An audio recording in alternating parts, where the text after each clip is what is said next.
Texas Crossroads of North America, Chapter 12, Part 2. Depression and War 1929 to 1945. A new image for Texas. One of Allred's more enjoyable duties as governor was to preside over the Texas Centennial in 1936. The main celebration took place in Dallas, but the Centennial was acclaimed all over the state. It became a watershed event, marking the state's modernized economy. The primary goals of the Centennial included introducing Texas to the world and bringing out-of-state tourists to Texas. To succeed, organizers concluded that the state needed a public relations makeover, believing that most people thought of Texas as a primitive frontier area, or as an extension of the culturally and economically backward South. The organizing committee decided to take advantage of the state's romantic history and myth. It was then that, in the words of Centennial historian Kenneth B. Ragsdale, 10-gallon hats, 6-shooters, high-heeled boots, Texas Rangers, blue bonnets, and sex became the icons of the celebration. The committee's success was assured when Texan Janice Jarrett, the model regularly seen throughout the nation in the newspaper and magazine ads as Chesterfield's cigarettes girl, agreed to be the sweetheart of the Texas Centennial. A picture of her dressed in Western style and waving the official Centennial hat on the patio of the Spanish governor's palace in San Antonio was displayed all over the state. The Centennial itself opened on June 6th and carried out this theme in its most popular attraction, the Cavalcade of Texas, a historical pageant depicting 4 centuries of Texas history. Children who had grown up playing the battles of the Alamo and San Jacinto and cowboys and Indians now had a fully articulated historical myth of their own to celebrate. That image was further popularized in what was probably the best attended attraction outside the main Centennial celebration. The Billy Rose produced extravaganza in Fort Worth featuring the Frontier Follies, the Winning of the West, and the stripper Sally Rand. Let Dallas educate the people, unquote. The always quotable Rose told reporters, We'll entertain them in Fort Worth. Nor did the focus on Texas history and legend fade away with the passing of the Centennial. The Texas Centennial Commission placed a marker in every country indicating the date of its establishment and the source of its name. The Centennial personified the new Texas identity as part of the West, and scholarly publications such as Walter Prescott Webb's The Great Plains and the Texas Rangers lent academic credibility to it. The Texan producer and director King Vidor made a popular movie, The Texas Rangers, in 1936. These commemorations of Texas history, though, did not acknowledge the role of African Americans, Mexican Americans, or women in the making of the Lone Star, but instead projected a white male Western identity for Texas. The Centennial did provide some coverage of African American issues in the Hall of Negro Life. There are the murals of Harlem Renaissance painter Aaron Douglas depicting the history of African Americans in the United States were on display. African Texans used the Centennial's Negro Day as an occasion to discuss strategies to upend segregation in Texas. The efforts of African Texans in the making of the state are richly documented in the WPA's slave narratives. They provide an alternative and overlooked history of the iconic Texas cowboy, always depicted in literature and film as white. More black cowboys worked in Texas than anywhere else in the United States. Expectations for African American cowhands included subservience to whites and performances of the most difficult, dangerous jobs. These realities conspicuously are absent from the myth of the Texas cowboy created in the 1930s. Tom Mills, a black cowboy from Texas, described his life. When I got to working for myself, it was cow work. I done horseback work for 50 years. Many a year passed that I never missed a day being in the saddle. I stayed 13 years on one ranch. The first place was right below Hondo City, unquote. The Knights of Columbus, a Catholic fraternal order founded in Connecticut in 1882 to provide mutual aid, offered its own answer to the centennial. It fostered a, quote, Spanish as opposed to a Mexican heritage for the state. For example, it helped erect historical markers noting the location of early Spanish missions in Texas. Also, historian Carlos Castaneda wrote about the Catholic Church in the borderlands. He first published Our Catholic Heritage in Texas in 1936. The Knights of Columbus commissioned the work. Rising lawlessness. Another problem was the violence that sprung from a society in turmoil. It seems to have begun with the agricultural slump of the 1920s prohibition, the revival of the Klan, labor, and industrial conflict, and the wild and lawless oil boom towns like Kilgore, Desdemona, Mexica, Wink, and Borger, followed by a nationwide depression. There were bootleggers in every county, gambling in most Texas cities, and a series of bank robberies and other crimes throughout the state. Additionally, the Special Rangers, a contemptible lot by any standard, according to one historian, the Governor Ferguson had appointed, soon became more a part of the problem than the solution. With the exploits of John Dillinger, Pretty Boy Floyd, and others making headlines throughout the Midwest, Texas too seemed plagued by an epidemic of such infamous criminals such as George Machine Gun Kelly, Raymond Hamilton, who made 2 successful prison breaks, and Clyde Barrow and Bonnie Parker in the Dallas-Fort Worth area, and the Whitey Walker gang in Central Texas, who robbed and murdered apparently at will. State and local authorities seemed outwitted and outgunned, and most Texans were aware of the problem. A ranger commissioned and a nickel can get you a cup of coffee anywhere in Texas, unquote. One newspaper editor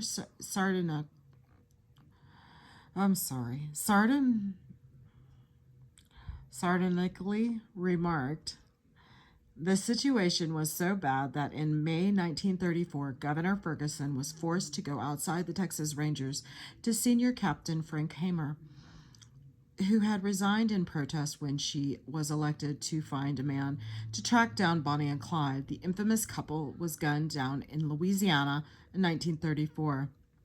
Texas Centennial did not aid law enforcement officials either. As Dallas geared up for the celebration, newspaper publisher and civic leader Amon Carter, Sr. of Fort Worth, allegedly reached an accommodation with the Liquor Control Board that would permit the open sale of liquor at the well-publicized Frontier Follies, unquote, which he and others in Fort Worth had organized to compete with the official Centennial in Dallas. Not wanting to upstage, Dallas officials decided to open up, quote, their city so they could compete with the Cowtown, unquote. When Alred took office in early 1935, he understood that reorganization of the state's laws enforcement agency was one of the most urgent tasks. He immediately proposed a bill creating the Texas Department of Public Safety, which would consist of a new 3-person public safety commission to oversee the Texas Rangers, the Highway Patrol, and the Headquarters Division in Austin, which was to be a new modern scientific crime laboratory. The Fergusons had left the Rangers in complete disarray, and one of the first acts of the new commission was to rehire the Rangers who had been fired and give them tenure. The commissioners also established standards for the operation of the agency. Recovery from the Depression. On the political front, Alred had to face the grim realities of the Depression. He fulfilled one of his campaign promises when the legislature approved the chain store tax in 1935 during the first of three special sessions, but the primary problem with his initiatives was that the state lacked sufficient money to fund them. Another problem was that many of the New Deal programs that offered assistance, such as the Social Security Act of 1935, requiring matching state funds, which meant that the federal government dictated much of the governor's tax agenda. The act established the Social Security program that we know today, funded by both the employee and the employer, as well as federal state programs to cover unemployment insurance, care of dependent mothers, children, disabled and blind persons, public health services, and a pension to assist persons over age 65. Recovery from the Depression continued to dominate Allred's agenda after he was reelected in 1936. An Allred-backed state constitutional amendment permitting establishment of an old age pension passed handily that fall, so one of his first goals was to get the pensions funded.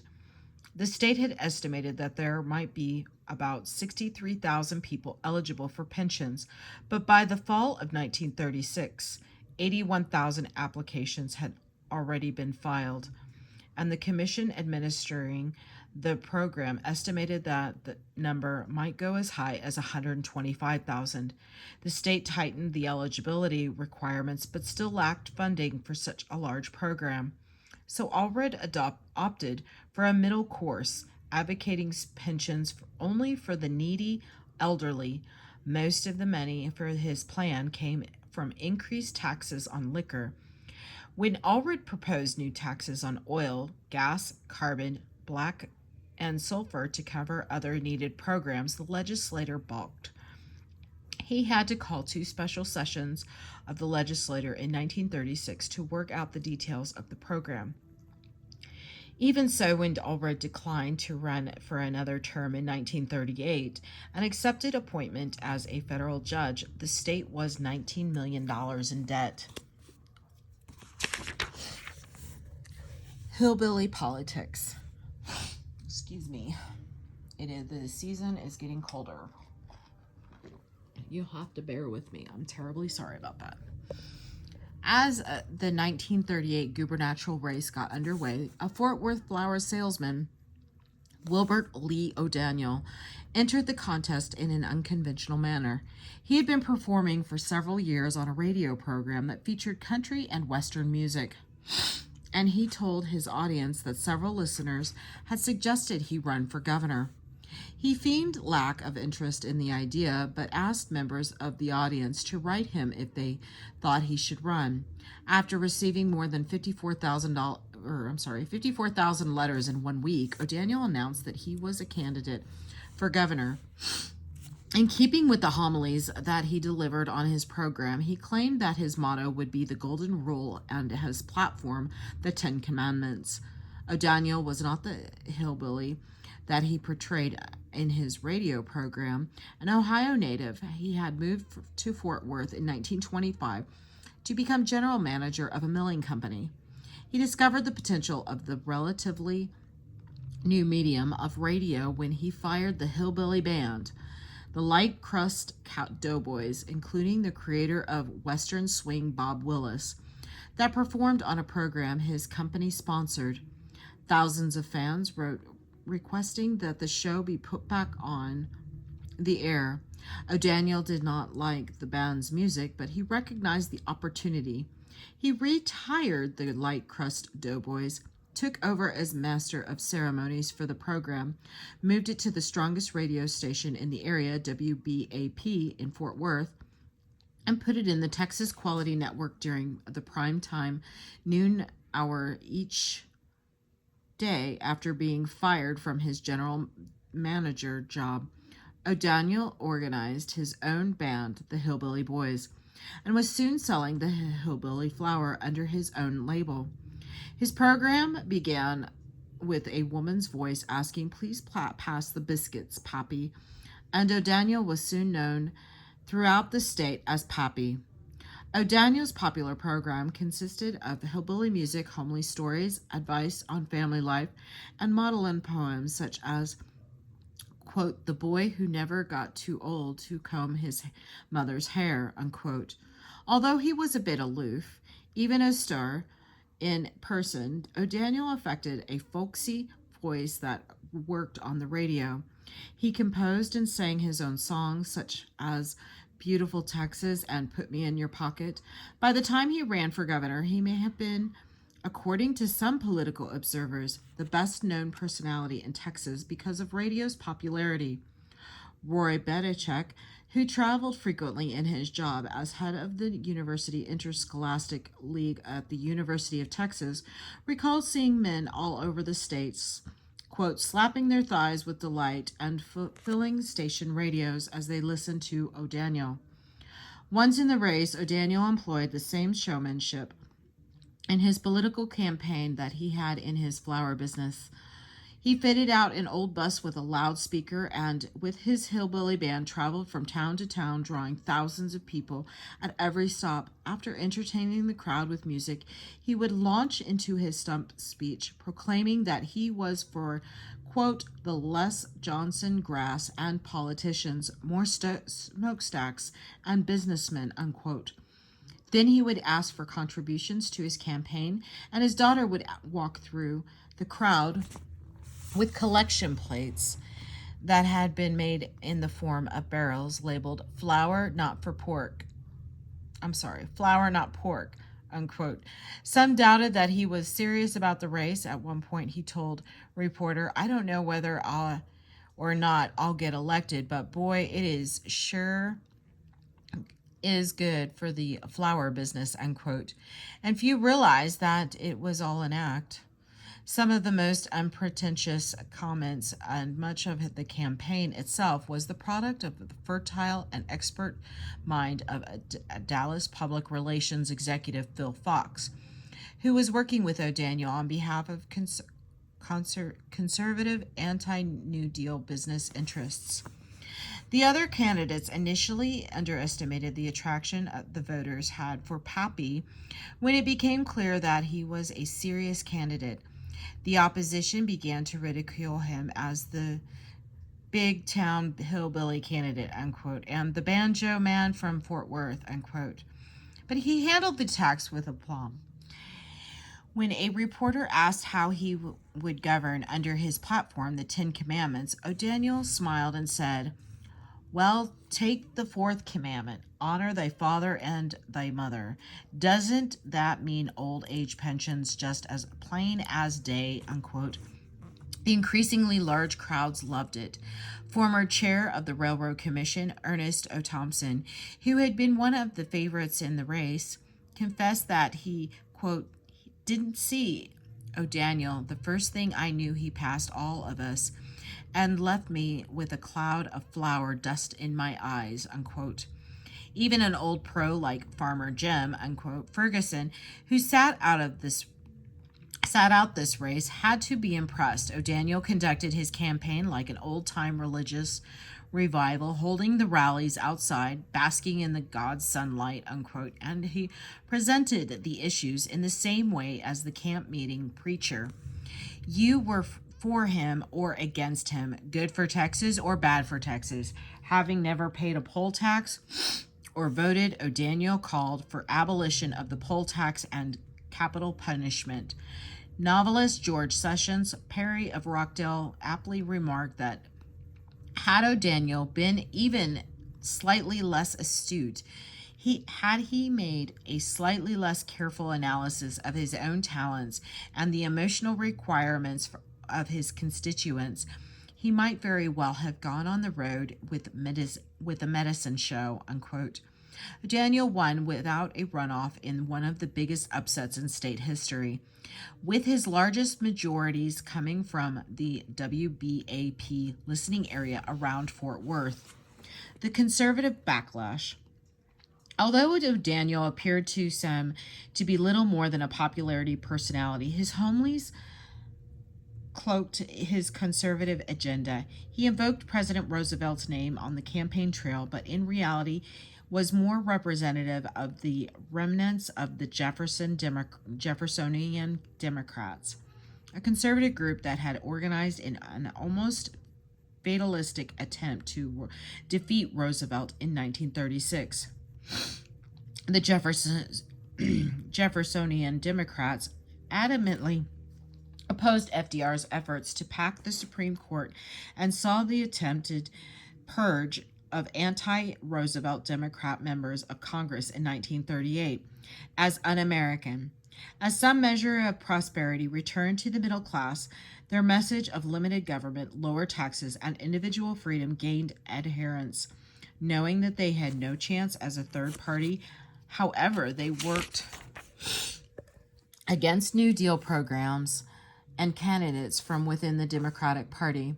They undoubtedly played a role in the 1938 defeat of liberal Congressman Maury Movick of San Antonio and in the return to Congress of Martin Dees of Orange. It's late. Initially a Roosevelt supporter, but now chair of the Special Committee on Un-American Activities, renamed the House Committee on Un-American Activities in January 1945. An ardent anti-New Dealer, men of such stripe were O'Daniel's friends, advisors, and supporters. Because of the deficit that O'Daniel had inherited from the Allred administration, taxation became the dominant issue of his term. The state was still trying to catch up with its side of the funding under the Social Security Act, which had grown to $48 to $60 million, but was so poor that the members of the House had sat through the last legislative session with umbrellas when it rained because there was no money to repair the Capitol roof. The governor and the legislature would have to work together to come up with much new money.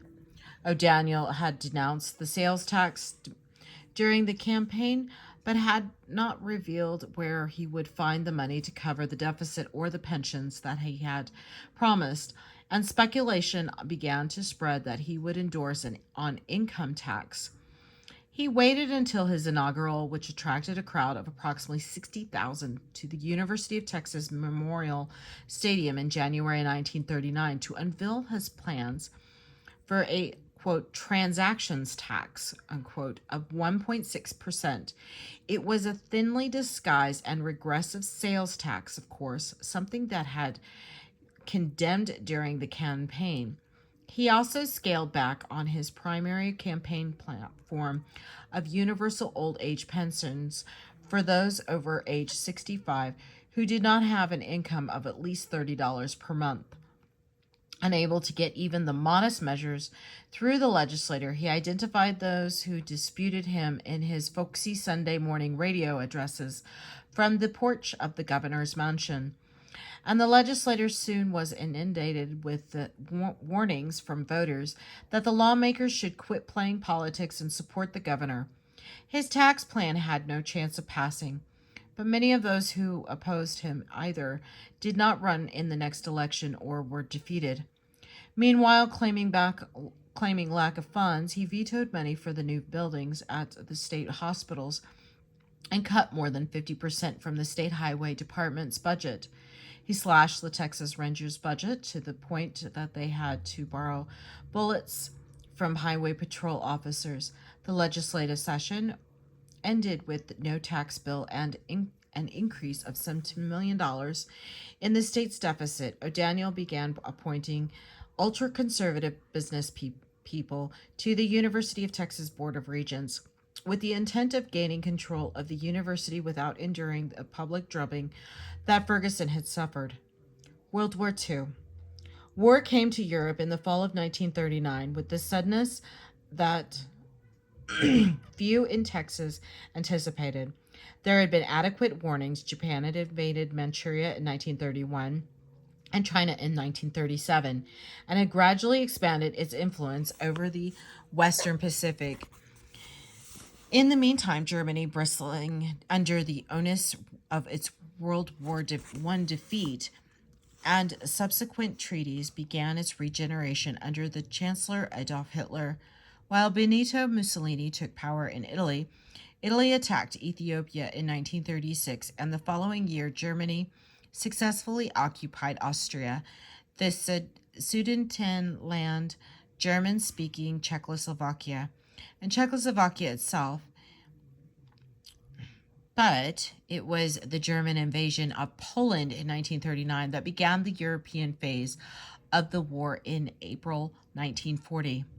The German Blitzkrieg overcame Denmark, Holland, and Belgium. France fell only a few weeks later. Then Hitler turned his bombers toward Britain. Texans and national politics.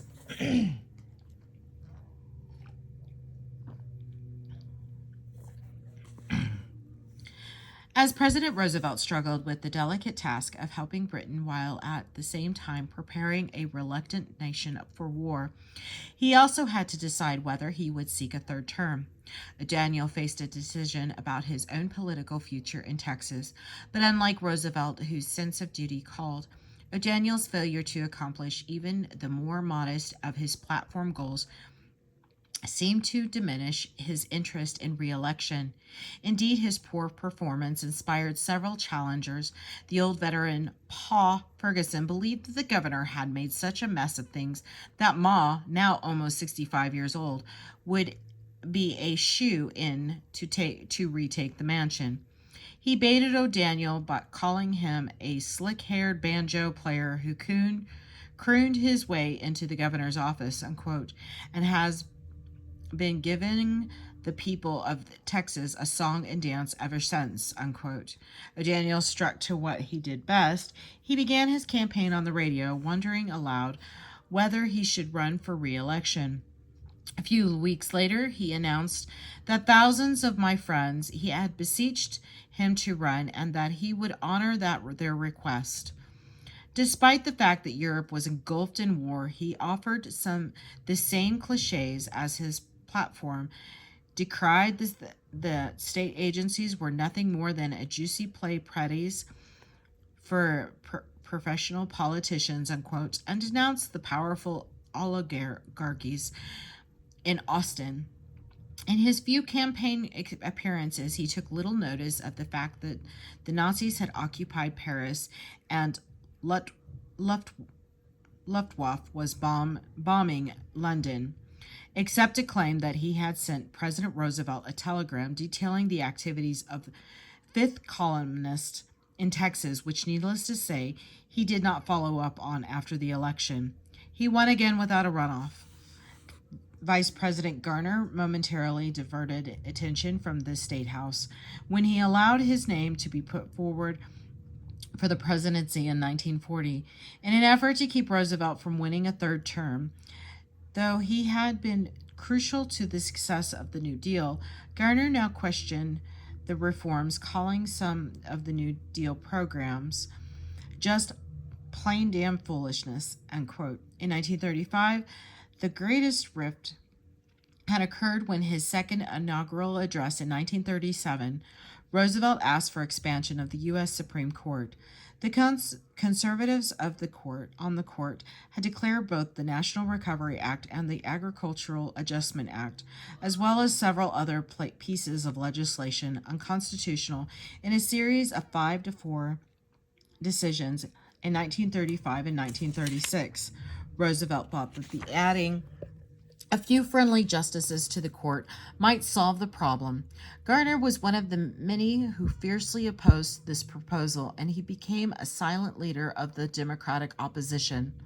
Another Texan, Haddon Sumner's chair of the House Judiciary Committee, blocked the court-packing plan in the House, and conservatives ultimately defeated it in the Senate. The difficulty passed when vacancies enabled Roosevelt to make several new appointments to the court, but the split with Garner was irreparable. After the 1940 election, the 71-year-old vice president retired from politics. O'Daniel began 1941 with a renewed mandate, but he still had to face the need for a tax bill, and he again submitted his plan for a 1.6% transaction tax and a tax on natural resources and public utilities. The legislature virtually ignored him, and his bills died one by one in various committees. Eventually, the legislature put together its own plan, which became known as the Morris Omnibus Tax Bill. My goodness. And it passed both houses overwhelmingly. O'Daniel salvaged an anti-labor bill, but the session was an open rebuke of the governor, and the state seemed on the verge of another political crisis. A solution of sorts appeared when the U.S. Senator Morris Chpt, who had served the state in the Senate since 1913, died on April 9, 1941. O'Daniel saw an opportunity to take his anti-labor campaign national, and many of his detractors saw an opportunity to get him out of the governor's mansion. The legislature even passed a resolution requesting that he appoint himself to the Senate. Instead, O'Daniel selected the ailing 87-year-old son of Sam Houston, Andrew Jackson Houston, to replace Chpt, and announced it in his typically heavy-handed and ostentatious manner. He elbowed aside University of Texas folklorist and author J. Frank Dobie, the guest speaker at the San Jacinta Day ceremonies at the monument, to present Houston as the new senator, and led the crowd in singing "Beautiful Texas," unquote. It was only a ploy to reserve the position for himself in the upcoming election, of course, and Houston managed to attend only one committee meeting before he died. O'Daniel then filed as a candidate in the winner-take-all 1941 special election to fill the seat, facing the young New Deal congressman from Johnson City, Lyndon Baines Johnson, who had the support of President Roosevelt, East Texas Congressman Martin Dies, and Attorney General Gerald Mann. A total of 29 candidates vied for the post. O'Daniel declared that his platform remained 100% approval of the Lord Jehovah, widows, orphans, low taxes, the Ten Commandments, and the Golden Rule, unquote. If the United States had to get involved in the war, he mused, then perhaps Texas should have its own army and navy, and he emphasized his one legislative accomplishment, the passage of the anti-strike law, which he said had driven labor organizers out of the state. Pa Ferguson was able to play his last political trick in his election. Ferguson protege Lieutenant Governor Coke Stevenson would advance to the governor's office should O'Daniel be elected to the Senate. Ferguson also had reasons to dislike O'Daniel, aside from Ma's 1940 defeat. O'Daniel was a staunch prohibitionist who had tried unsuccessfully to appoint 3 prohibitionists to the Texas Liquor Control Board, and complained when the Senate turned down these good, clean, honest Christian dry citizens. With a few well-placed telephone calls to old friends in East Texas, Pa set in motion the process by which O'Daniel was elevated to the U.S. Senate and Coke Stevenson into the governor's office. Vote rigging, then standard procedure in Texas politics, was the tactic Ferguson and O'Daniel used. Because areas of the state favorable to Johnson had already reported their vote totals, and because East Texas, a Ferguson stronghold, had not reported, it proved easy to alter the tally and secure an O'Daniel victory. O'Daniel's departure for Washington did nothing to calm state politics because he had to run again in the regular election in 1942 to hold on to his seat. He prepared for the campaign by introducing several anti-labor, anti-strike bills in the Senate, never gathering more than a handful of supportive votes. Yet he later claimed that he had enabled the United States to win World War II because his anti-labor efforts had prevented strikes. In fact, Senator Connolly, along with Virginia Democrat Howard Worth Smith in the House, authored the anti-strike legislation, which added nothing of substance to wartime labor policies. O'Daniel's re-election in 1942 brought a period of a relative political calm to the state as Texans pitched into the war effort. For one thing, Coke R. Stevens from Junction, the new governor, was a much quieter person, a man of few words.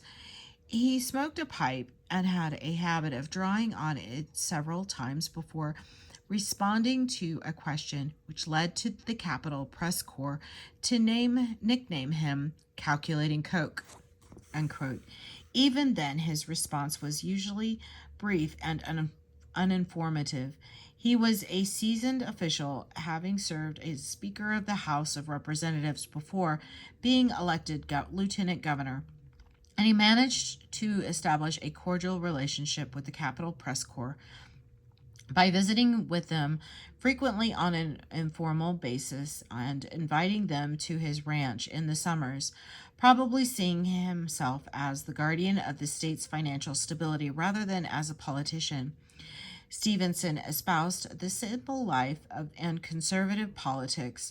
He opposed enlargement of federal powers. Expansion of the state's economy during the war enabled him to balance the budget without excessive cuts to the services, and he oversaw several improvements in the highway and educational systems. He faced no serious opposition and was easily reelected to the office in 1942 and 1944. Texas in the war. Many Texans had continued to feel that a European war did not concern them. But on Sunday, December 7, 1941, a ham radio operator in South America picked up the news from Hawaii of the Japanese attack on the American naval base at Pearl Harbor and relayed it to the amateur radio operators in Texas.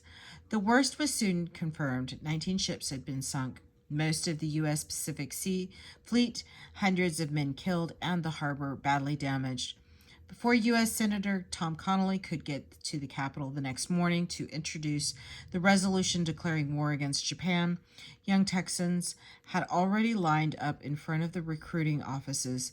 Germany and Italy declared war on the United States 3 days later. I'm sorry. Wow. Okay. It's a lot. Okay. Reserved for Men.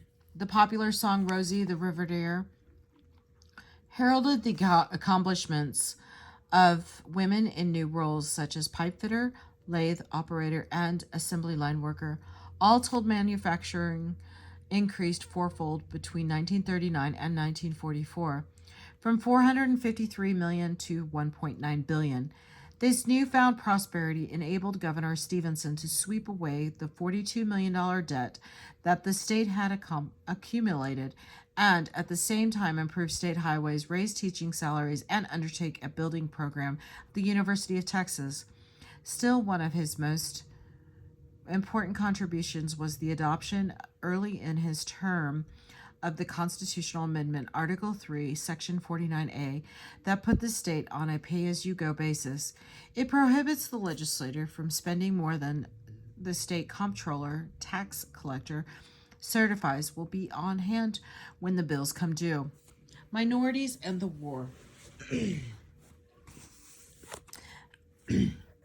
Excuse me. African Americans from all over the country trained in and staffed Texas camps, and they were expected to conform to the local customs regarding segregations. They lived separately from white troops, trained separately, and were not welcome in the white service clubs or movie theaters, or had separate seating. Almost 258,000 African American Texans registered for the Selective Service, and about 1/3 of them were assigned to segregated units, usually commanded by white officers. As would be expected, there were racial incidences under such circumstances, and African American leaders protested the discrimination. The Fair Employment Practices Committee conducted investigations in some 50 cities, which in some cases heightened the existing tensions. The urban areas were even more volatile because of the wartime growth. African Americans already made up 1/3 of the population in the Beaumont Port Arthur area, but the number increased by 20% in the 3 years after 1940. On a hot summer night In 1943, the city erupted into racial violence as 2,000 white shipyard workers rioted in the African American section of the Beaumont because it had been rumored falsely that an African American man had raped a white woman. Governor Coke Stevenson declared martial law. 3 people were killed, more than 70 injured, and 20 black owned homes and businesses were burned down before the local authorities, the Texas Rangers, and the National Guard restored order. Historian Luis Alvarez concluded the riots were deeply layered with gender and sex, unquote. Such meanings explain why that white Texans believed the rumors about rape. The rumors constructed black male bodies as dangerous and oversexed. Black men were viewed not only as incapable of contributing to the war effort, but also as subversive to the U.S. nationalism for their alleged violence to white women. Alvarez contended who were most often caricatured as mothers of young children, wives of servicemen, or defense workers themselves. Although many minorities, both African Americans and Mexican Americans, fell between the cracks during the New Deal, the government programs and the war created an increased political awareness among them that enabled them to improve their situations. African American business people and civil rights leaders such as Marco Smith and Juanita Craft in Dallas and Hobart T. Taylor Sr., Carter W. Wesley, and Lulu B. White in Houston took leadership roles in the local chapters of the NAACP. In the 1930s and 1940s, the organization worked to eliminate segregation in the Democratic Party primary and to improve access to public education. The NAACP's challenge to the state whites primary law led to the 1944 Supreme Court decision Smith versus Albright, in which the court held that the white primary was unconstitutional.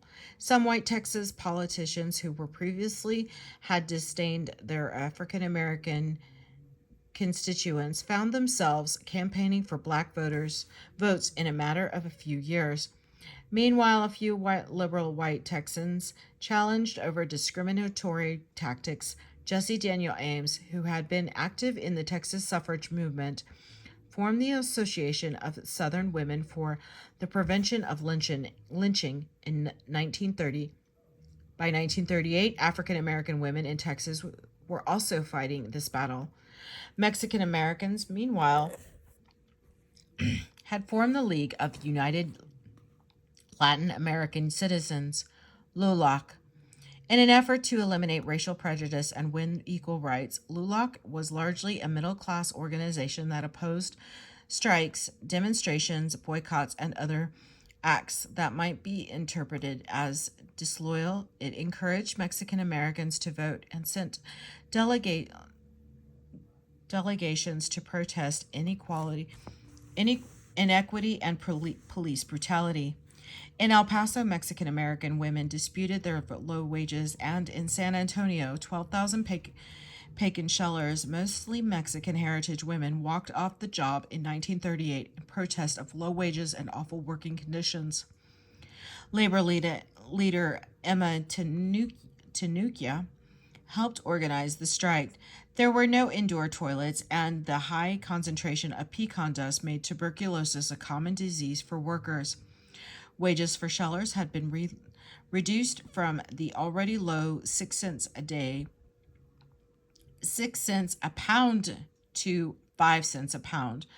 Those who cracked the pecans had been paid 50 cents per 100 pounds, but saw their earnings fall to 40 cents a 100 pounds.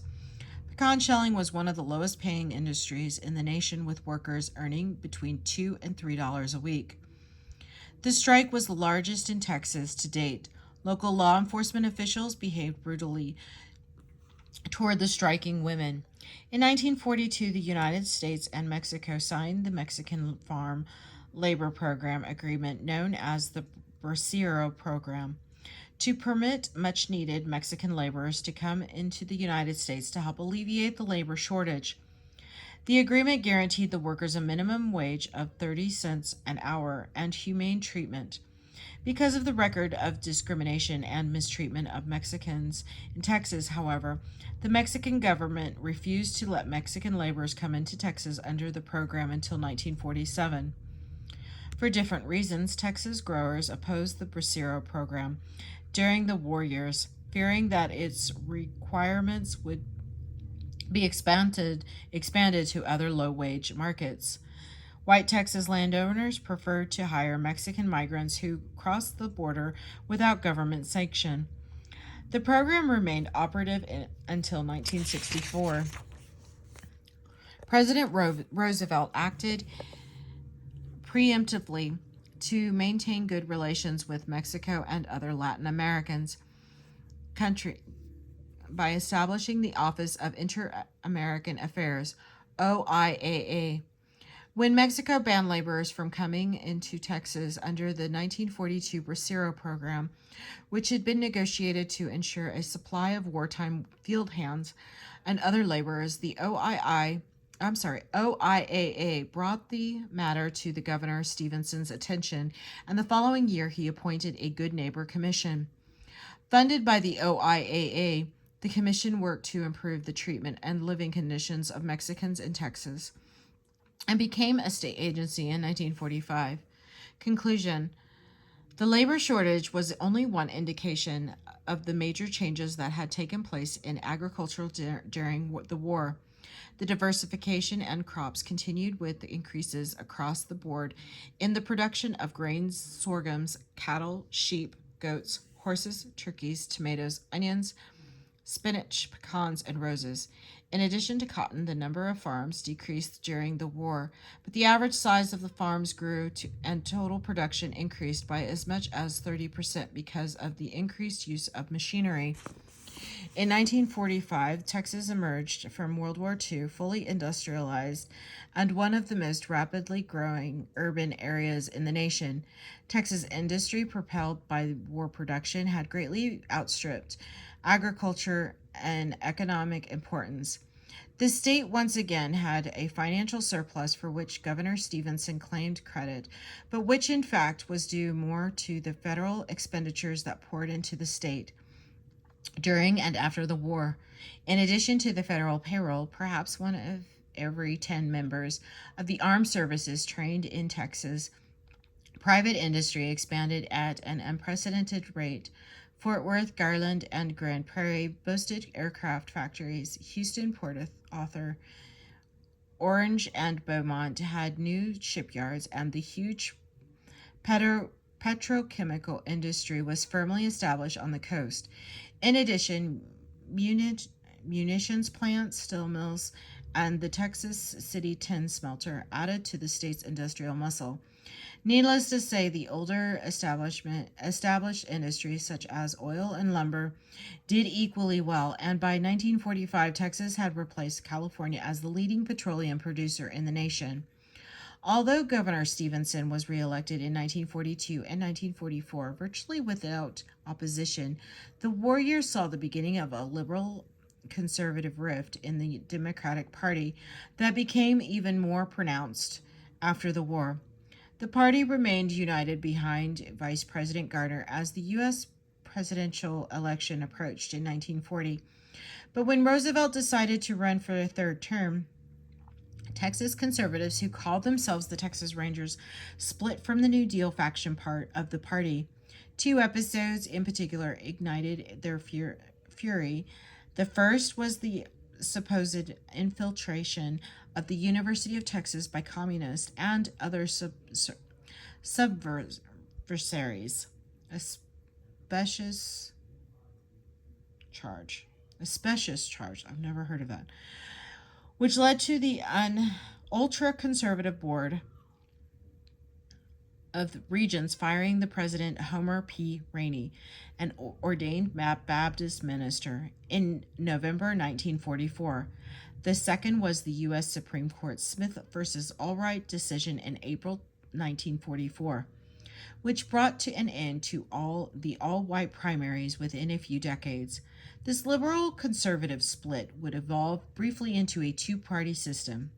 This is the end of Chapter 12, Part 2. Thank you.